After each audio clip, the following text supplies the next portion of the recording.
friends, welcome to Madras Samayal. இன்னைக்கு நம்ம மெட்ராஸ் சமையல்ல நாவூரும் சுவையில் நெத்தலி மீன் தொக்கு எப்படி பண்றதுன்னு பார்க்கலாம். இந்த ஒரு டிஷ் இருந்தா போதும். நமக்கு வந்து வேற கூட்டு குழம்பு எதுவுமே தேவையில்ல. சாதத்தோட பிசைஞ்சு சாப்பிடுறதுக்கு அட்டகாசமா இருக்கும். இப்போ இது பண்றதுக்கு ஃபர்ஸ்ட் வந்து நம்ம நெத்தலி மீனை ரெடி பண்ணனும். அதுக்கு நான் இன்னைக்கு வந்து 1/4 கிலோ நெத்தலி மீன் எடுத்துர்க்கேன். அதை கழுவி சுத்தம் பண்ணி நடுவுல இருக்கிற முள்ளை எடுத்துட்டேன். முள்ளு எடுக்க வேண்டாம்னு நினைச்சீங்கன்னா நம்ம முள்ளோடயே பண்ணிக்கலாம். இப்போ இதோட சேர்க்கிறதுக்கு ஒரு 1/4 டீஸ்பூன் போல் சோம்பு சேர்த்துக்கோங்க. நல்ல வாசனை கொடுக்கும். கூடவே 1/4 டீஸ்பூன் மஞ்சள் தூள், 1/2 டீஸ்பூன் மிளகாய் தூள், அப்புறமா 1.5 டேபிள் ஸ்பூன் போல் அரிசி மாவு சேர்த்துக்கோங்க. கடைசியாக தேவையான அளவு உப்பு எல்லாத்தையும் சேர்த்துட்டு நம்ம நல்லா கலந்து வச்சிடலாம். தண்ணி இல்லாமல் நல்லா இந்த மாதிரி உதிரி உதிரியாக இருக்கணும். அதனால் நெத்தலி மீனை சுத்தம் பண்ணிட்டு ஃபுல்லாக தண்ணி இல்லாமல் வடிகட்டிக்கோங்க. இப்போ ஒரு பேனில் ரொம்ப கொஞ்சமாக எண்ணெய் வச்சுருக்கேன். எண்ணெய் சூடானதும் இதை வந்து உள்ளே சேர்த்துட்டு நம்ம லைட்டாக பொரிச்சு எடுக்க போகிறோம். ரொம்ப கிறிஸ்பி ஆகிறது வரைக்கும் நம்ம பொரிக்க தேவையில்ல, லைட்டாக பொரிஞ்சு வந்தாலே போதும். இதை வந்து உடனே திருப்பி போட்டுறாதீங்க. கீழே வந்து கொஞ்சம் செட் ஆனதுக்கு அப்புறமா தான் நம்ம திருப்பி போடணும். அப்புறமா நம்ம திருப்பும் போது ஒரு ஃப்ளாட்டான கரண்டி வச்சோம் அப்படின்னா எதுவுமே அடியில் பிடிக்காத மாதிரி நம்ம ஈஸியாக திருப்பிடலாம். இப்போ பார்த்தோம் அப்படின்னா ரொம்ப மொறுமொறுன்னு பொரிஞ்சு வரல, ஓரளவுக்கு வந்திருக்கு. இந்த ஸ்டேஜ் போதும். இப்போ வந்து நம்ம இதை வெளியே எடுத்து வச்சிடலாம். இந்த மாதிரி நம்ம பொரிச்சு சேர்க்கும்போது டேஸ்ட் வந்து இன்னும் ரொம்ப நல்லாயிருக்கும். அதுக்காக தான் அப்படியே எல்லா எண்ணெயும் நமக்கு மீதி கிடச்சிரும். பாருங்கள், இப்போ இதே பேனில் நம்ம பண்ணுறதுனாலும் பண்ணலாம். நான் வந்து அந்த எண்ணெயை தான் யூஸ் பண்ணியிருக்கேன். 3லேருந்து 4 டேபிள் ஸ்பூன் போல் எண்ணெய் சேர்த்துக்கோங்க.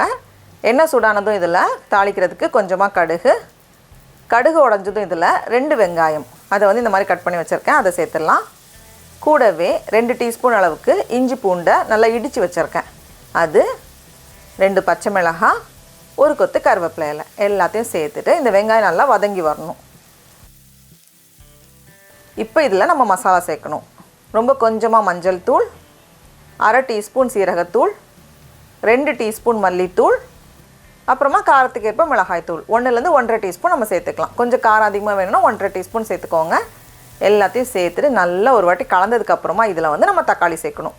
2 தக்காளி அதையும் இந்த மாதிரி ரஃப்பாக கட் பண்ணி வச்சுருக்கேன். கூடவே தேவையான அளவு உப்பு, நம்ம மீனில் ஏற்கனவே உப்பு சேர்த்துருக்கோம், அதனால் இந்த மசாலாவுக்கு தேவையான அளவு உப்பு சேர்த்துக்கோங்க. எல்லாத்தையும் சேர்த்துட்டு நல்லா அந்த எண்ணெய் பிரிஞ்சு வரது வரைக்கும் நம்ம வந்து வேக வைக்க போகிறோம். மிதமான தீயில வச்சுக்கோங்க, இருக்கட்டும். இப்போ பார்த்தோம் அப்படின்னா வெங்காயம் தக்காளி மசாலாலாம் நல்லா வெந்து அந்த எண்ணெய் லைட்டாக பிரிஞ்சு வந்திருக்கு. இந்த ஸ்டேஜ் வந்ததும் இதில் வந்து கொஞ்சமாக தண்ணி, ஒரு 1/4 கப்பை விட குறைவாகவே போதும் தண்ணி சேர்த்துட்டு இதோட வந்து நம்ம ரெடி பண்ணி வச்சுருக்கோம்ல மீன், நம்ம பொரித்து ரெடி பண்ணி வச்சுருக்கோம் மீனை உள்ளே சேர்த்துக்கோங்க.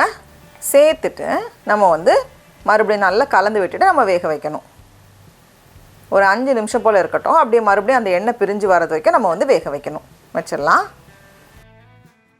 இப்போ இதை நான் ஓப்பன் பண்ணி பார்க்கும்போதே அவ்வளோ வாசனையாக இருக்குது. இந்த ஸ்டேஜில் மறுபடியும் கொஞ்சம் கருவேப்பிலை எல்லாம் சேர்த்துட்டு நம்ம ஸ்டவ்வை ஆஃப் பண்ணிடலாம். அவ்வளோதான்.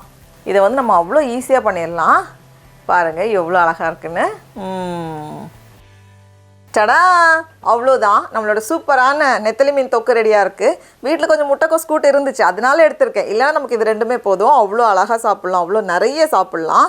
அப்படியே அந்த தொக்கு மசாலாவோட சேர்த்து ஒயிட் ரைஸே போதும்.